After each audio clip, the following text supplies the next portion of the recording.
Yeah, it's rewind time.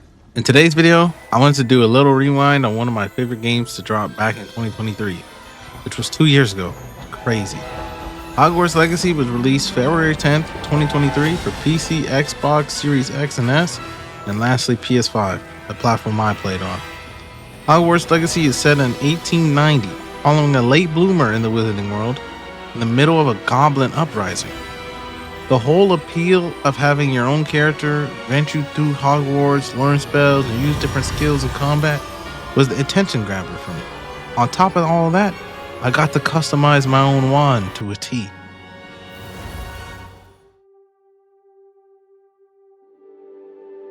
This game has one of the craziest starts.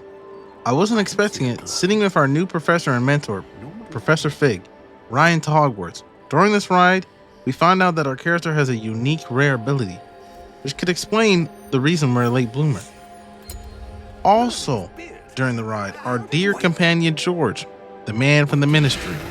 I don't know really, his background, but he was explaining like he was investigating the goblin uprising. George sadly gets eaten by a freaking dragon. That's all I can say. He gets eaten by a dragon right in front of us. And a nice addition to detail is as soon as we witness his death, we see the Thrustrolls carrying the carriage. You can only see them if you witness death firsthand. Progressing through the story was very enjoyable, especially bonding with various characters because I love a game where I could gel with some of the cast. My highlight of the story is for sure Naim Fitzgerald's trial. The headmistress keeper, the only girl keeper of the four. Because you learn during that mission, you go through the Deathly Hollows and stuff like that. That mission was sick. The boss battle was tough too, but that was sick. That's definitely my highlight. But replaying the story for a second time, it earned me a new liking because this time I focused on the connections side characters had with the overarching story. Since typically I'm an 100% exploration nerd first. When I found out this game was an open world Harry Potter game, I almost screamed with excitement. As I said earlier, I'm a fiend for exploration, but the sheer amount of collectibles and mini challenges to do was insane. 603 collections needed to be complete to achieve 100%. Some games require 300 total collectibles, and some of these collections add up to over 300 easily. The good thing is, most of the collectibles gave rewards, so they weren't just for trophies. However, the other side of exploration is the scenery. The scenery of the game at different times of the day looks beautiful, especially the castle. To my knowledge, the environment is accurate to the lore. Hogsmeade Station is a location I'm glad that's in the game. I thought it wasn't going to be included. I didn't see it in the trailers. Maybe I missed it in the trailers, but it's a nice, we're there. I usually don't care for the game's official art, but you can't tell me that the game cover doesn't look beautiful.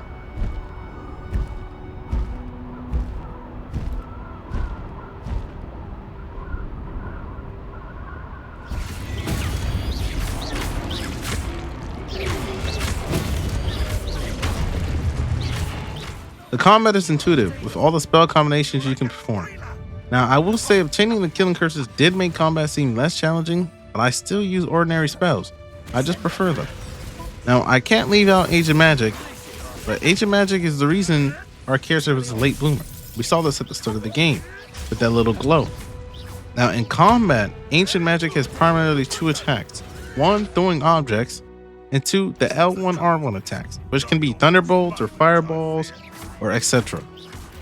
Ancient Magic in general enhances the potency of basic spells, allowing us to overall naturally be more powerful than others. The gear aspect is also interesting because each piece can boost offense and defense when upgraded, more than others at times. For example, the headwear can boost more defense than the handwear. While filming this, I realized in the menu, gear on the left, the main stat was defense, and the gear on the right, their main stat was offense. Gear can be upgraded and has traits attached to them. And under, you can see it says level 3 traits can be applied, or level 2s, depending on the rarity of the gear. Where to upgrade this? This is where the room of requirement comes in. It helps you because there you can use the table called the loom that upgrades your gear. put your traits in. I don't remember how you discover traits. I'm pretty sure it's just for exploration. I don't remember. I generally couldn't tell you. But to get gear, you can either loot it or buy it. But everything in this game is so expensive. Not just clothes. Like, I mean, literally everything. Everything in this game is expensive. It was so bad that people were doing money glitches to get galleons. Bro, that's bad. The customization though, the customization in this game was tough. Because if you have a gear that looks nice but has bad stats, no problem. This game can change its appearance. Okay? To any gear you've collected, which is a feature I think every game should have. That's my opinion. Assassin's Creed Unity had it. It saved it. Because that game had some tough armors. Trust that.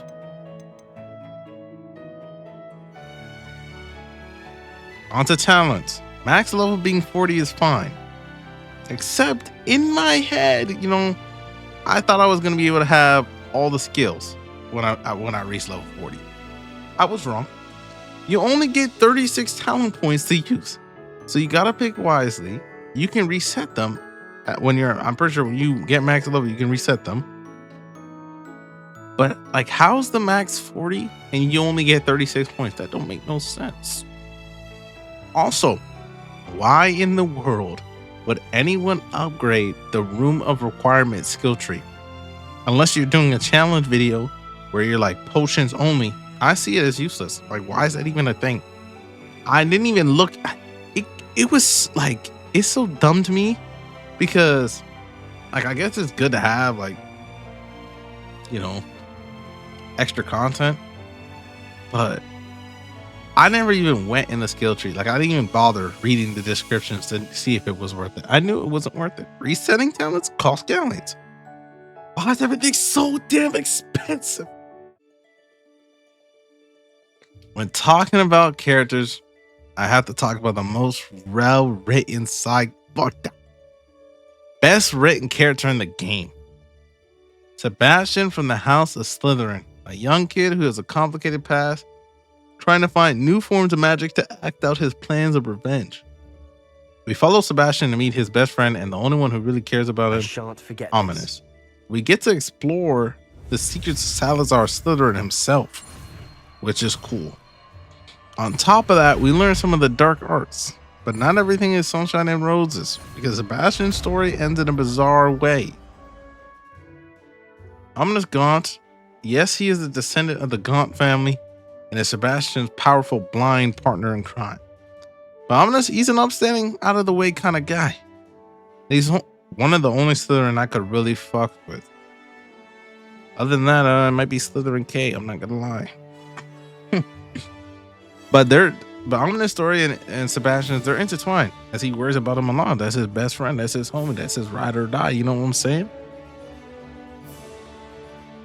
Poppy Sweetings, a Hufflepuff girl who I 89% sure has a crush on the character, your character.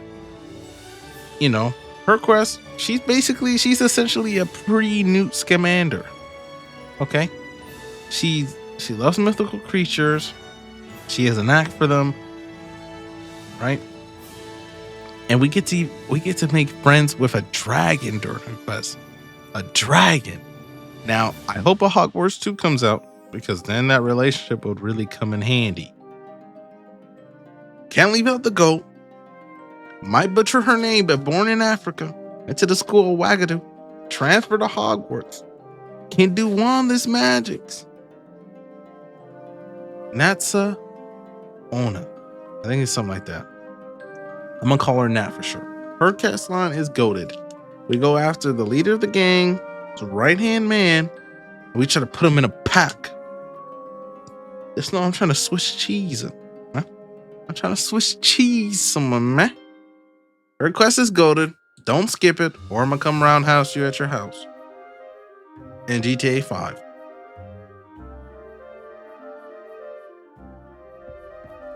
Yes. The Room of Requirement. A great addition to an already good game. The room felt like my own group for real. I could go out, capture mystical creatures, take care of them, breed them. Their drops help me with upgrading gear. I could also put tables in there that can identify mystery gear. I can brew potions, grow wildlife. Some of them can even be used in combat. I can even customize the ambience of my spot to whatever I like. You know, I could put down furniture. The possibilities really felt endless. I'm not gonna lie. Do not neglect this part of the game. Please, it's for your own benefit. Revelio.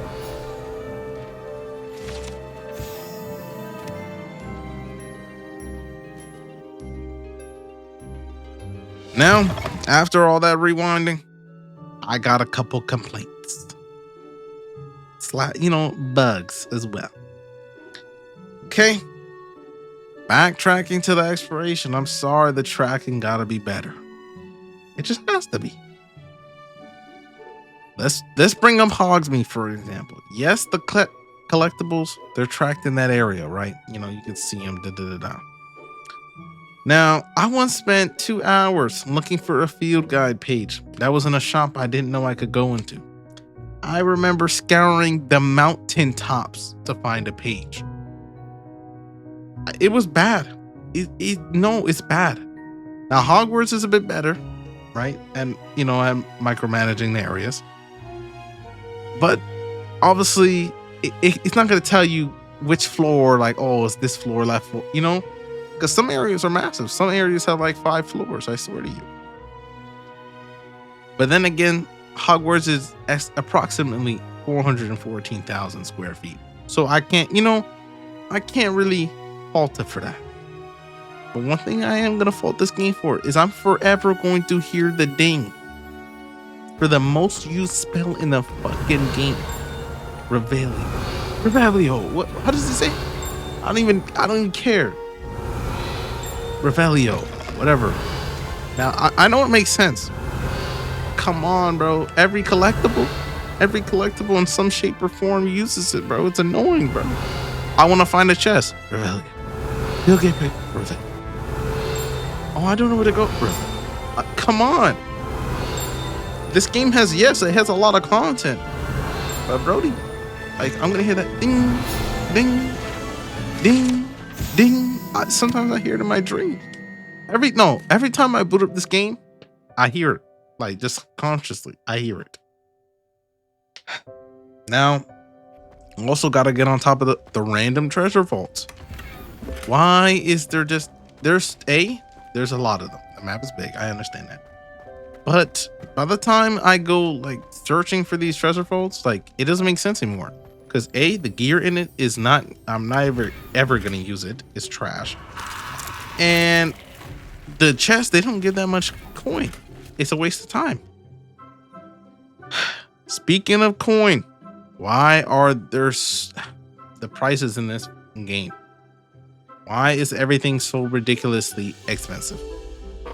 When I first started the game, like, I went in a shop thinking, oh yeah, that's not bad, bro. When I get late game, bro, like, this is gonna be fine. Like, I'm gonna get this easy. No, I was mistaken, bro. Like, you have people, like, it's actually bad. The only way to really earn money for late game players, even like in general, really, is you capture animals and then you just sell them. You just straight up sell them, bro. Now, I do have like one bug complaint. Now, it didn't stop me from getting my 100%, and it's probably due to my save being old. Like, I played this game when it first came out, right? That like some of the field game pages were bugged, but that was for most people, and I think that's just a nitpick from like launch. I remember that one trophy was bugged from launch too. The collection one where you had it, bro. I thought it was. That's what made it scary, because it was the collection trophy was bugged. But I think that might just be on Tony's part. But yeah, that's basically it, really. Price is too damn expensive. Tracking was crazy. I'm trying to think. Oh yeah. There's also extra slots randomly. Like, I have an extra wand slot, like wand handles, right? Like, it shows like, oh, this is blank right here. I'm thinking in my head, oh, then there's still wand handles out there for me to get. No, I looked up a list one time. I went one by one. I had all of them. It threw me off. It's like, oh yeah, you can get this. It's installing in my head.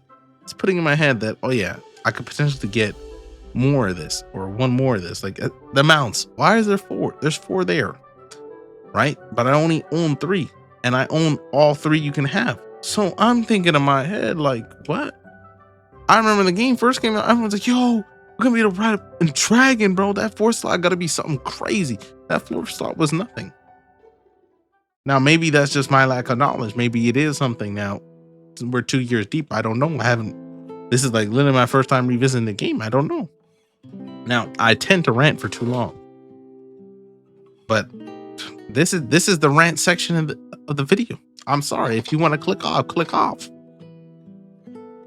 But I think I'm done ranting. I think I'm done. All I have left to say is thank you for watching. Hope you enjoyed. Like and subscribe. Subscribing is free. You can unsubscribe if you want to. If you think I became boring or sorry at making videos, that's fine. Thank you for all the recent support. I'll see you on my next video. That's all I gotta say, man. Peace out. Ah, oh, that's hot. That's hot.